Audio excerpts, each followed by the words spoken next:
अस्सलामुअलैकुम, कैसे हैं आप सब। उम्मीद करता हूँ आप सब खैरियत से होंगे। तो वेलकम टू अनदर व्लॉग।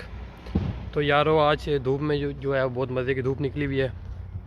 तो बेसिकली जो आज इस वीडियो में मैं आपके सामने शेयर करने जा रहा हूँ वो बहुत इंपॉर्टेंट चीज़ है उन स्टूडेंट्स के लिए जो यूके में आ रहे हैं, यूके में आना चाहते हैं, जिनके वीज़े वगैरह लग चुके हैं।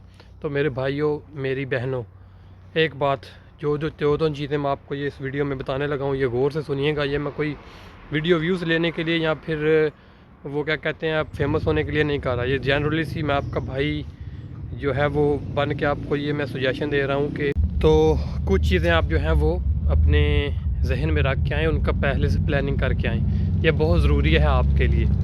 तो उनमें से कुछ चीज़ें जो हैं वो सबसे पहले तो वह है जी आपकी, जो आपने करना है वो आपने प्लानिंग करनी है अपनी अकोमोडेशन की। ये बहुत इम्पॉर्टेंट है आप सब के लिए, क्योंकि यूके में यार जो अकोमोडेशन के सीन है ना वो बहुत मुश्किल हो चुके हैं, काफ़ी डिफ़िकल्ट हो चुके हैं। लोगों को अकोमोडेशन ही नहीं मिल रही, चाहे आप कहाँ भी आ रहे हैं यूके में।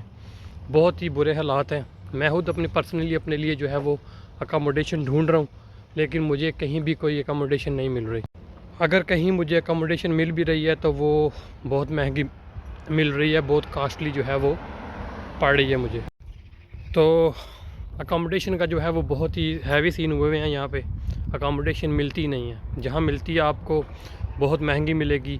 एक रूम अगर आप लेना चाह रहे हैं तो आपको 400-500 पाउंड का मिलेगा, और मैं समझता हूँ कि जो न्यू स्टूडेंट्स होते हैं उनके लिए 400-500 पाउंड बहुत ज़्यादा है, बहुत ही ज़्यादा है।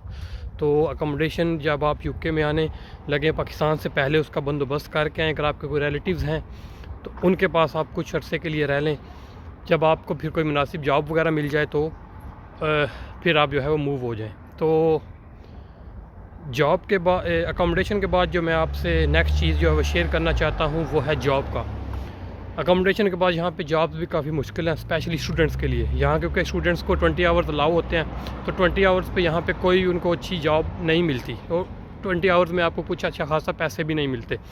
तो यहाँ पे आपको टेकवेज़ वगैरह पे धक्के खाने पड़ते हैं। तो मेरे भाइयों, मेरी बहनों, आपको सिर्फ इस बता रहा हूँ कि पाकिस्तान से आने से पहले आप जो है वो अपना जॉब का भी कोई बंदोबस्त करके आएँ। कोई भी रेफरेंस आपका, कोई भी जानने वाला यूके में रहता है, उसके थ्रू कोई ना कोई जॉब जो है वो आप ढूंढें और फिर जो है वो आप यूके में आएँ। ये दो चीज़ें बहुत इंपॉर्टेंट आपके लिए यूके आने के लिए, क्योंकि इनके बगैर आपका यहाँ पे गुजारा नहीं है। ये दोनों आपके पास होंगी तो आप यूके में एक अच्छी तरह रह सकते हैं, वरना यहाँ पे मैंने, अल्लाह माफ़ करे, स्टूडेंट्स को खज्जल होते देखा है जॉब्स के पीछे, अकोमोडेशन के पीछे, लेकिन बहुत बुरे हालात हैं। ठीक है, तो ये दो बहुत इंपॉर्टेंट चीज़ें हैं। तो मैं इस वक्त हूँ मैनचेस्टर में, क्योंकि मैनचेस्टर काफ़ी पाकिस्तानी इंडियन कम्युनिटी यहाँ पे काफ़ी आपको मिल जाती है। तो यहाँ पे कहते, जब मैं स्टार्ट में यहाँ पे आया था तो कहते हैं कि जी मैनचेस्टर में शिफ्ट हो, मैनचेस्टर में पाकिस्तानी इंडियन कम्युनिटी होती है तो आपको काफ़ी हेल्प हो जाती है। लेकिन मैं समझता हूँ कि अगर आपका यहाँ पे अब रेफरेंस नहीं है ना, तो आपको मैनचेस्टर भी आपकी इस चीज़ का फ़ायदा नहीं देगा, क्योंकि यहाँ पे हालात ऐसे हो चुके हैं। यूके ने इतने ज़्यादा स्टूडेंट्स को, इतने ज़्यादा इंडिपेंडेंट्स को बुला लिया है यहाँ पे कि अब उनसे मैनेज ही नहीं हो रहा है। इसलिए अब उन्होंने इतने सारे रूल्स वगैरह चेंज कर दिए हैं। तो बहुत मुश्किल है, बहुत मुश्किल है यूके में अभी अकोमोडेशन और जॉब का जो सिचुएशन है। तो मेरा भी जो है वो स्टूडेंट वीज़ा वो ख़त्म हो चुका है, और मैं अभी PSW पे हूँ, और मैं कोशिश कर रहा हूँ कि कोई अच्छी जॉब जो है वो अपनी फ़ील्ड के रिलेटेड जो है वो करूँ। लेकिन उसका भी भाई आपको क्या बताऊँ कि बहुत जगह इंटरव्यू दे चुका हूँ, लेकिन फ़िलहाल कोई पॉजिटिव रिस्पांस वगैरह जो है वो मुझे नहीं आ रहा। तो यहाँ पे आपको आना है तो बहुत प्लानिंग करके आपको यहाँ पे आना पड़ेगा। यहाँ पे आपको सेटल होना है तो उसके लिए आपको काफ़ी प्लानिंग करनी पड़ेगी, आपको दूर की सोचनी पड़ेगी, क्योंकि यहाँ पे आप शॉर्ट टर्म गोल, वो कहते हैं ना कि जाएंगे यार देख लेंगे, तो यार ऐसा कोई सीन नहीं है। यहाँ पे आप काफ़ी मुश्किल हो गया है चीज़ों को मैनेज करना। तो मैं आपको ये पर्सनली बता रहा हूँ, यहाँ पे मैंने लोगों को ऐसे इन मुश्किलात से गुज़रते हुए देखा है, तो मैंने ये डिसाइड किया कि यार मैं आप सबको बताऊँ कि क्या हालात हैं यहाँ पे, ताकि आपको मैं वीडियो के थ्रू बता सकूं कि यहाँ पे आने से पहले आप जो है वो पूरी प्लानिंग करके आएँ। ये दो जो मेन चीज़ें मैंने आपको बताई हैं ये ज़रूर कर गए। बाकी फिर बाद में जब ये दो चीज़ें आपको मिल जाती हैं तो फिर आपका जो है वो कुछ ना कुछ हो ही जाता है। लेकिन ये दो चीज़ें बहुत इंपॉर्टेंट हैं यूके में, बहुत ही ज़्यादा। तो मैं अभी एक बंदे से बात कर रहा था, उसके पास एक अपार्टमेंट अवेलेबल था डबल बेडरूम के लिए। उसकी सारी कन्वर्सेशन मैं आपको दिखाता हूँ इधर। तो उससे मैं पूछ रहा था, वो मुझसे सिर्फ 750 सिर्फ उसका रेंट मांग रहा था, और जो बिल है वो एक्सक्लूड करके है, मतलब कि बिल से अलावा होंगे।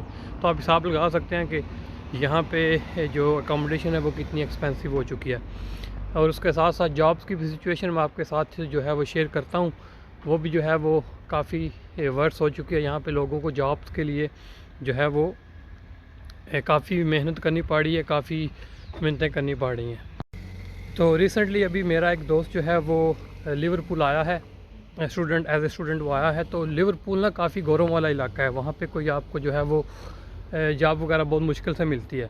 तो मुझे वो कह रहा था कि यार मुझे तुम मैनचेस्टर में जॉब लगवा दो, मैं लिवरपूल से मैनचेस्टर आ जाया करूँगा। मतलब कि वो यार इतना डेस्परेट हुआ है जॉब के लिए, क्योंकि और मैनचेस्टर में और लिवरपूल में तकरीबन 30 मिनट्स का जो है वो, अगर आपके पास गाड़ी है तो 30 मिनट्स लगते हैं लिवरपूल से मैनचेस्टर। तो वो उसके पास गाड़ी वगैरह भी नहीं है। तो मैं उसको कह रहा हूँ यार तुम पागल हो यार, तुम कैसे आओगे मैनचेस्टर से, तो लिवरपूल से मैनचेस्टर, फिर मैनचेस्टर से लिवरपूल। तो लोग इतने डेस्परेट हैं, वो कह रहे हैं कि यार हम दूसरे सिटी में जाने को तैयार हैं, बस हमें किसी तरह जो है वो जॉब ढूंढ दें। तो ये सिचुएशन है।